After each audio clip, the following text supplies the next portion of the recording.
We've got the 2017 Sprite Alpine 2. We're going to take you through, show you where everything is and how it all works.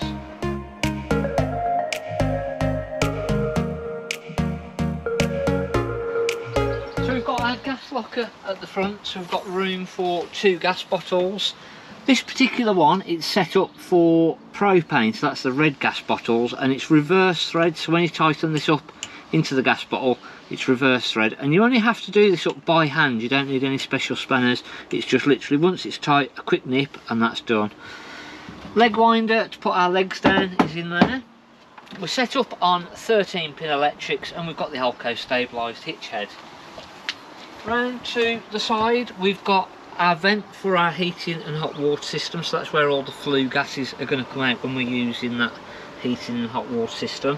Our water pump will literally just plug straight into the side and drop in to the aqua roll, and then we've got our batch compartment and where we plug our 230 volt in.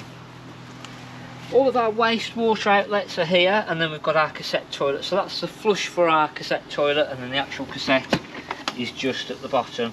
To drain that down in the winter, little black tube just hidden up the top there, we just take the end off and that will drain all of our flush water down during the winter. When we come inside, just above our door, we've got our little control panel where we can put our 12 volt on and off. We've got our water pump on and off, our lighting, our above cabinet lighting and our awning light. Now the little above cabinet lights we can dim, so we just use our little side arrow and we can then either brighten them or dim them back down again, and that's the little cabinet lights all around the top of our cabinets. To the left hand side we've got our heating and hot water controls, and we'll have a little screen popping up in the top right hand corner how to use our heating and hot water system. Underneath of our seat over on the right hand side we've got our water drain off, so this little yellow catch, if we put it into the upright position, that will drain the water system down. So during the winter we'll put that into the upright position and leave it, open all of our taps, and that will drain that water system down. Again, if we're not going to use the caravan for a fair while, we can drain that water system down, and when we come back in we just need to make sure this is put flat before we put that water pump on just above our door. We've got our Swift Command main power unit here, so we've got our fuses and then our trip switches for our 230 volt. This is where we'll put our hot water on and off, so this will put the power through to that control panel above the door as well. Our charger unit, so if we want our 12 volt battery to charge up and run our 12 volt off the 230, we need to make sure that's on. And then we've got a main system shutdown just there. Again, just in the right hand corner there's a more in-depth video that you can watch on that control system, and that's popping up now as I say. Once we've got our system ready to go, so our water drain off valve is in the correct position, we've put our water pump on above the door and we've got everything connected outside, we can get the water through the system then. So it's literally putting our hot water tap on. It's going to cough for about 5 or 10 minutes and there'll be coughing and spluttering. Once we've got a nice steady flow of water, we can turn that onto the cold water, and again the cold water system will come through pretty quickly. On the hot side, once we've got that steady flow of water, we know that a hot water heater is full of water, we can then do the bathroom tap and do the shower tap and do exactly the same, and that'll just get all of the air out through the system, and we'll do that on the hot and the cold taps. Once that's done, we can then put that heating and hot water system on with the Truma system as we showed you before.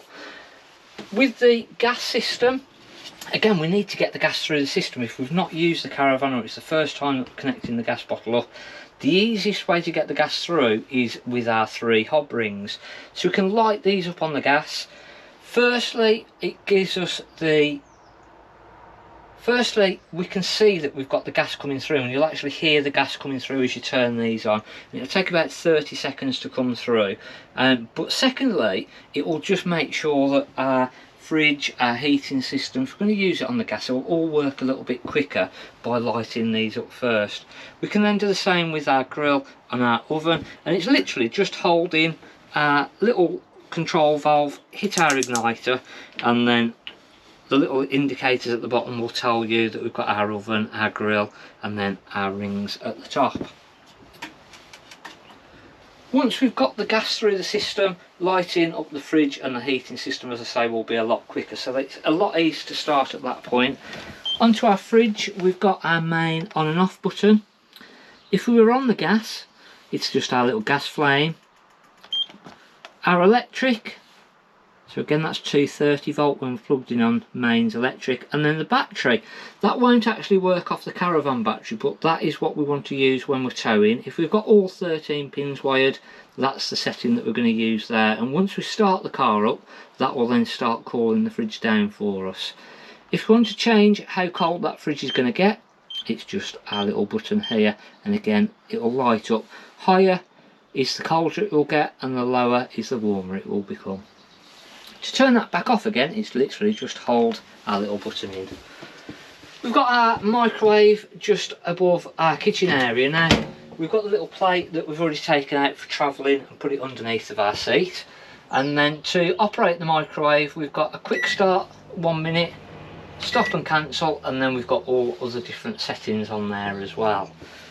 Moving through to the bathroom area, our little light switch for the bathroom is just here, and then we've got our cassette toilet. So again, we need to make sure that we've filled that flush water up, and we'll put the pink chemical in the top with our flush. To flush the actual cassette toilet through then is our little blue button. That will then put the water through, and then to let everything through into the cassette itself is our little grey button, grey handle. Slide that towards the back, that will open up and let everything through, and then back to the middle, and that will close that off for you.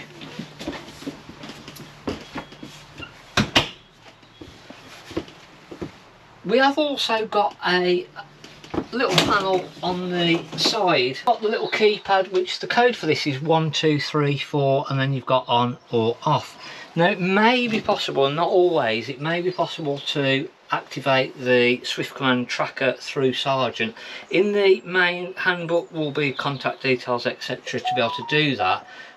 So if you're interested in that, you can get in touch with them and possibly order a subscription and activate the tracker unit, but again it's sometimes not available. It just depends whether the previous owners did it or not, and now whether it's still in date. But again, if you're interested in that, you can have a look in the book and find out about that. Hopefully we've taken you through and shown you quickly where everything is and how everything works. If you need any extra help, just let us know. Thanks, I'm Mark at the Caravan.